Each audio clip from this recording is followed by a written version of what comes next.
Hey, it's Meg. Welcome back to my channel. So today I'm going to be decorating the cover of my accordion junk journal that I will be using for the Junk Journal January challenge.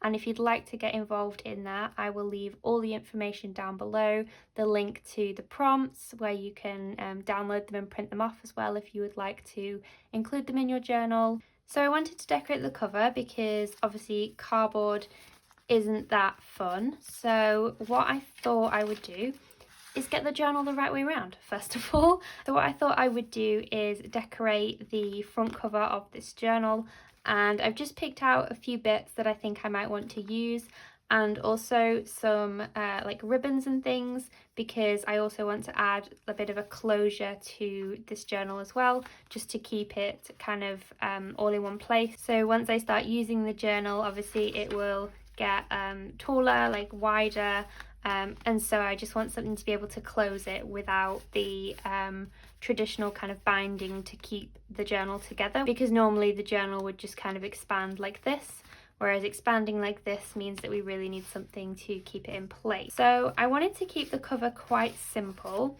so I thought what I would do is just add some music sheet paper just to the front cover, just as a background, but the kind of music itself is a little bit kind of in your face, if you will.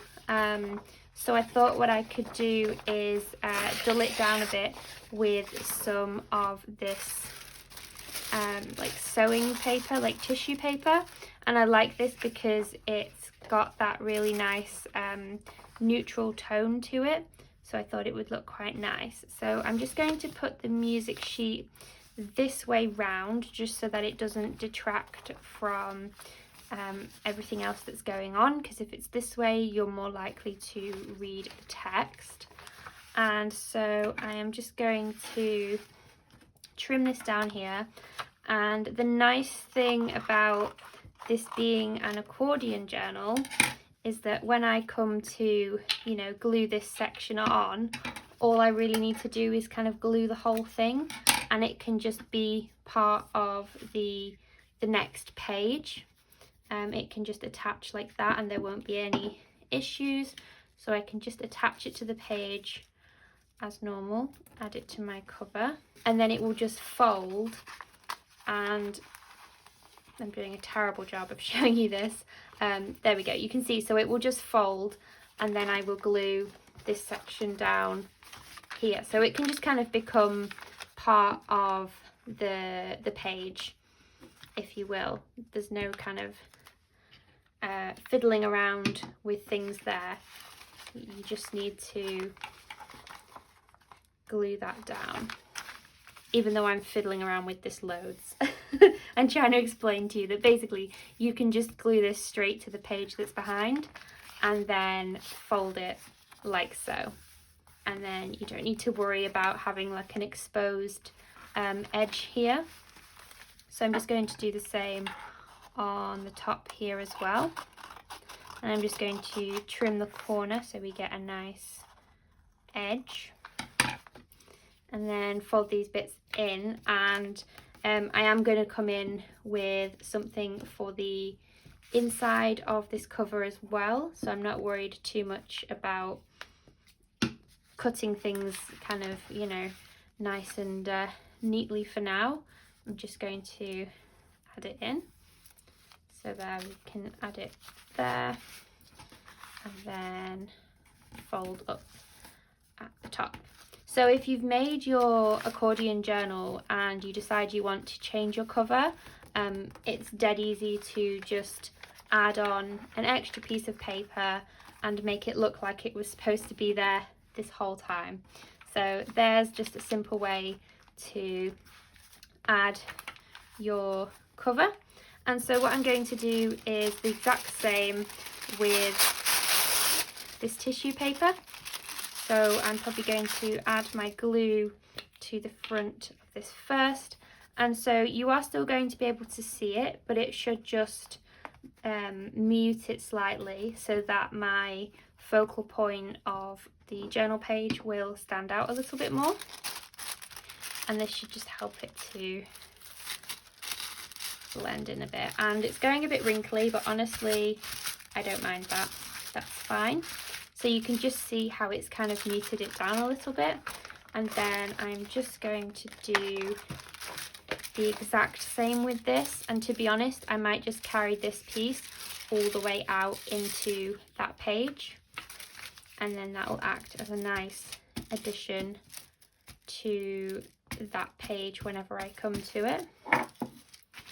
So let's just carry that onto that page like so. And then turn this round. It gets a little bit fiddly when it's all kind of in one big long strip.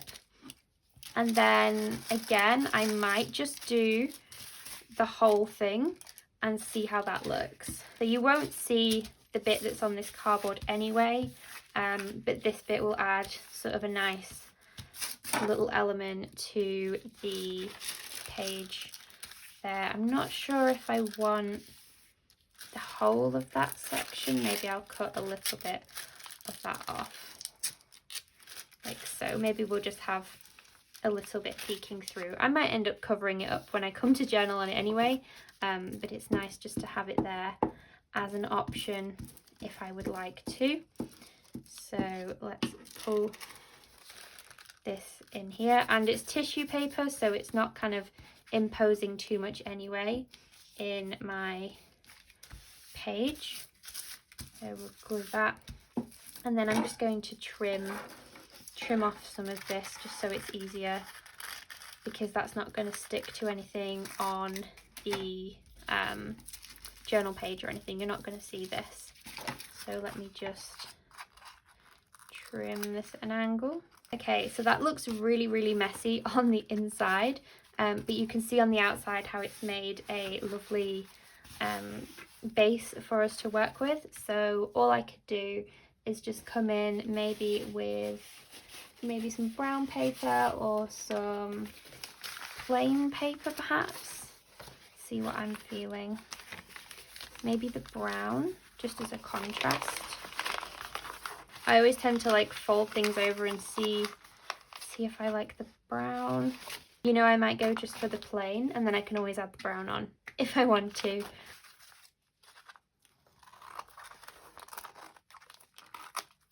Okay, so now that we have our simple base, I decided I wanted to keep this pretty minimal. So I've fussy cut a flower from an old book, and I've decided that I just want to pop this onto the cover just as it is, without any kind of background to it, just because I feel like it will pop nicely against the background that we have. So I'm just going to add some glue to the back of this, just using a scrap of this music sheet paper just as a backing for my glue to make sure I get all of those little areas.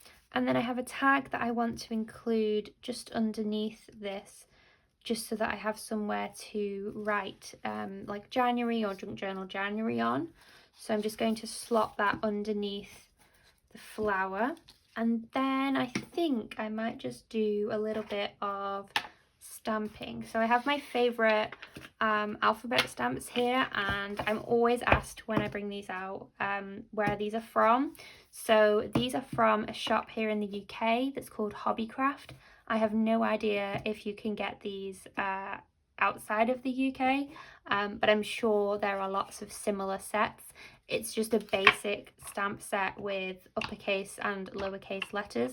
So I'm sure if you don't have access to Hobbycraft that you'll be able to find a similar set where you are. So I think rather than stamping out the whole of Junk Journal January, I might just write Jan just in the uppercase letters, and I think there will be enough room for that. So I'm just going to grab J, A and N, and I think, yeah, because I don't think I'll have enough room for January.